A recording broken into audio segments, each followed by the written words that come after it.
O vento no alto da serra não era como os outros ventos. Não soprava com força, nem gemia com tristeza. Era silencioso, quase imperceptível, como se o ar tivesse sido esquecido, como se o mundo tivesse parado de respirar enquanto o vento passava.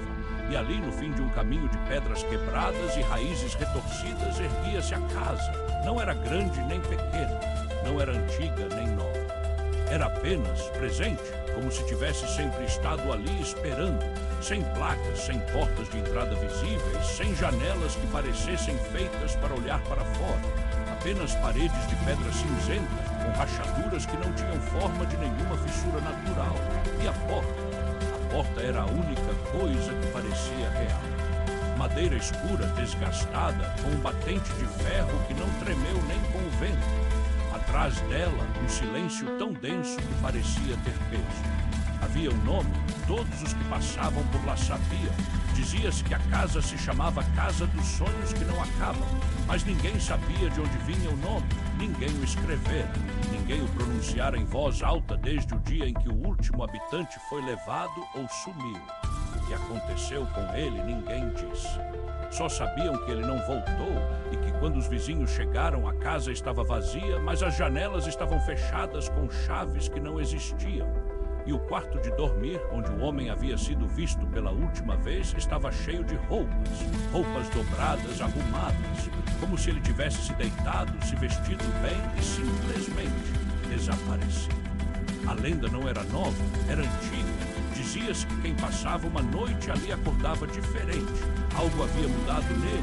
Não era só a expressão, não era só o olhar. Era como se algo dentro dele tivesse sido substituído. Algo que não era humano. Algo que não deveria ter sido despertado. E então um dia um homem chamado Elias chegou. Não foi por curiosidade, não foi por desafio. Foi porque a cidade inteira o mandou embora, porque a cidade não suportava mais o que ele era. Ele havia sido professor de filosofia numa escola da região, mas os alunos começaram a desaparecer. Não sumiram, não foram raptados, apenas pararam de falar, de se mover, de respirar. E quando os professores foram ver, todos estavam sentados na cadeira, olhando para a parede, com os olhos abertos e vazios. E todos tinham a mesma expressão, um sorriso leve, quase imperceptível, como se estivessem vendo algo bonito, algo que ninguém mais via. Elias tentou explicar. Disse que havia escutado algo na noite anterior, uma voz que não era humana, mas que falava em sua mente. Uma voz que dizia, eles estão acordando. O diretor o afastou. A polícia não o escutou. Sua mulher o deixou.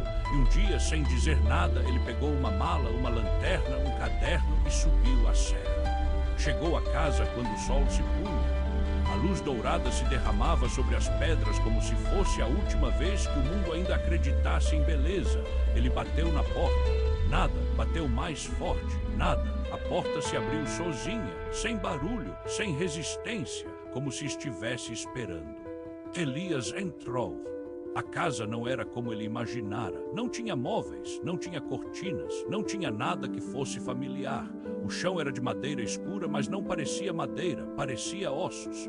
As paredes eram lisas, mas quando ele olhou de perto, viu que tinham padrões, linhas finas, quase invisíveis, que se entrelaçavam como nervos. E o ar estava pesado, não era apenas o silêncio. Era o silêncio que engolia o som, que engolia o pensamento.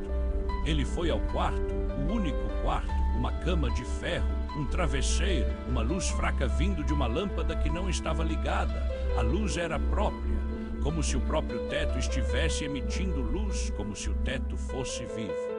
Ele se sentou na cama, tinha medo, mas não do que podia ver, do que estava por vir, do que estava escutando. Porque ali no silêncio havia um som. Não era um som, era um ritmo, um batimento, como o coração de algo muito grande, muito velho que estava se acordando.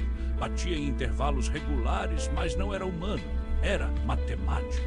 Como se o universo tivesse um coração que batia a cada pi vezes a raiz de 2. Elias tentou se lembrar do que tinha lido, daquelas páginas que ele costumava ler em casa, no fundo do seu armário, escondidas, páginas sobre o que havia além do espaço, sobre os seres que não eram de nenhum planeta, sobre os que não eram de nenhuma dimensão, sobre os que dormiam e que só acordavam quando o mundo parava de se mover. E então ele percebeu, o vento havia parado, o vento não estava mais soprando, o mundo não estava mais respirando. E ele ouviu a voz. Não era uma voz, era uma memória, uma lembrança que não era sua. E você está aqui porque foi chamado, disse a voz, não foi dita, foi lembrada, como se ele tivesse vivido aquilo antes, como se tivesse sido colocado naquele quarto antes em outra vida. Elias tentou falar, mas sua boca não respondeu. Sua língua era outra coisa, sua mente era outra coisa. Ele sentiu o corpo se contorcer, mas não sentiu dor, só o movimento, como se o corpo estivesse sendo reprogramado, como se alguém estivesse desmontando cada nervo, cada célula e montando de novo em outro padrão. E você é o último que ainda lembra o nome do lugar, disse a voz. Você é o que ainda pode ver, por isso você é o escolhido para dormir. Elias tentou gritar, mas o som que saiu não era humano. Era um som que não existia na escala do som. Era um som que não deveria ser ouvido. Era o som de um ser que não deveria estar vivo. Ele olhou para as mãos, estavam mudando, os dedos se alongavam, as unhas se tornavam escuras como pedaços de metal e os olhos, seus olhos estavam mudando. O branco escureceu, as pupilas se tornaram negras e profundas, como buracos. Mas ele ainda conseguia pensar, ainda conseguia lembrar. Lembrou de seu filho, de como ele sorria, de como o abraçava, e então, por um segundo, ele sentiu amor, um sentimento humano. Um sentimento que não pertencia mais àquilo que ele era. E a voz voltou.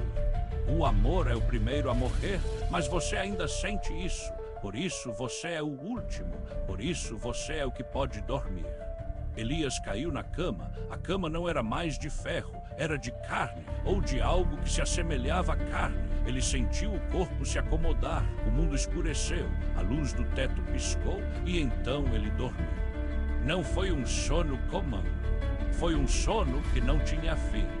Quando a manhã veio, ou que parecia ser amanhã, o sol não entrava, a luz vinha do chão, a luz vinha das paredes, a luz era feita de luz que não deveria existir, e a casa estava vazia, a porta estava aberta, a lanterna estava no chão apagada, o caderno estava lá, mas as páginas estavam escritas em uma língua que ninguém conhecia, uma língua que não era humana, uma língua que não tinha som.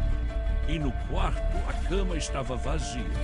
Mas havia um rastro de sangue seco que não era vermelho, era preto, escuro como a ausência de luz, e ele seguia da cama até a janela. A janela estava aberta, mas não havia vidro, só o vazio, e do lado de fora não havia nada, só o vazio, só o silêncio, só o que não deveria existir. E então algo se moveu no fundo da casa, um som leve, um passo. Não era um passo humano, era um passo que não tinha ritmo, que não tinha direção, que não tinha origem.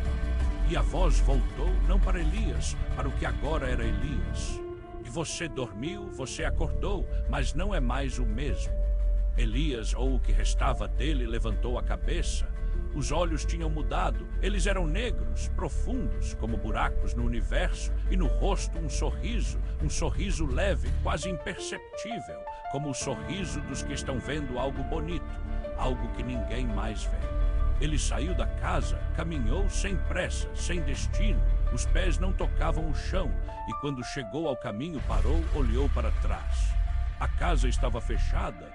As janelas estavam fechadas, a porta estava fechada, mas o silêncio não estava mais lá. O silêncio agora era diferente.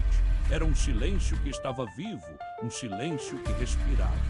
E então ele sentiu o mundo, sentiu o que estava acontecendo.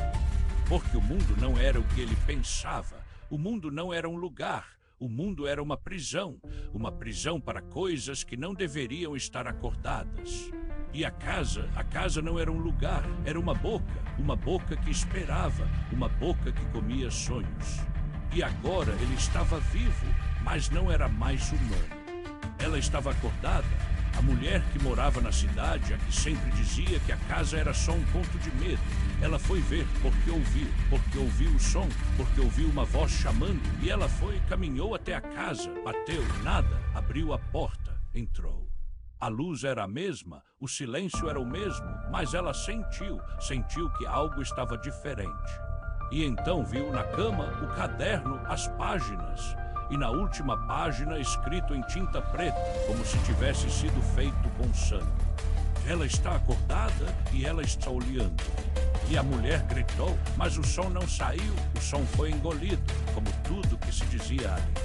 Ela correu o mais rápido que pôde, mas não escapou, porque a casa não era só um lugar, a casa era um sonho e os sonhos não morrem, os sonhos se alimentam. Ela chegou em casa, trancou a porta, deitou-se e dormiu. E naquela noite o vento voltou, o vento que não sopra, o vento que está sempre lá, o vento que não é vento. E ela acordou não com medo, com um sorriso leve, quase imperceptível. E seus olhos estavam negros, profundos como buracos. Ela olhou pela janela e viu a casa estava lá, mas agora a casa tinha janelas, tinha portas, tinha luz, tinha vida. E ela sabia que não era mais ela, sabia que agora ela era parte do sonho, parte da boca. E o mundo continuou, as pessoas continuaram, mas ninguém mais falava da casa, ninguém mais passava por ali, porque todos sabiam, todos lembravam o que acontecia ali, o que acontecia com quem dormia. Porque quem passa a noite na casa dos sonhos que não acabam, acorda diferente. Ou não acordas, eles não morrem, não desaparecem, eles se transformam. E a casa continua esperando. Porque ela sabe que um dia outra pessoa virá. Ela sabe que o próximo que entrar será o último. Ela sabe que quando ele dormir, o mundo vai parar de respirar. E ela vai acordar.